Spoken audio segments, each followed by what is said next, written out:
Dăm un salut la prietenii pe YouTube. Am venit până aici la pădure să vedem cum se mai prezintă. Azi cât e? Martie 2024, cât are? Vreo 6 ani. 6 ani de pădure, da? Arată binișor. M-ați mai întrebat mai mulți că cum mai stă pădurea. N-am avut timp până acum să mai vin așa la ea. Da. Arată bine. Asta e gros.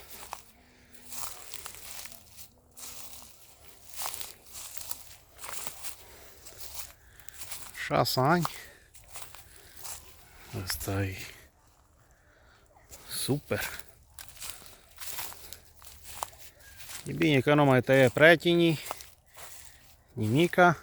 Văd că e ok. Hai să ies un pic și să o iau din...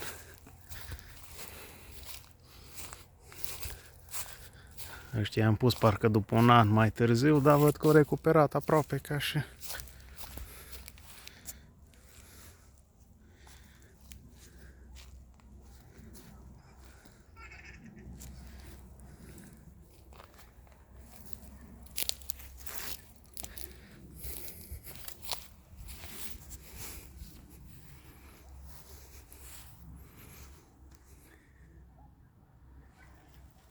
Sper să se vadă ceva. Arată bine.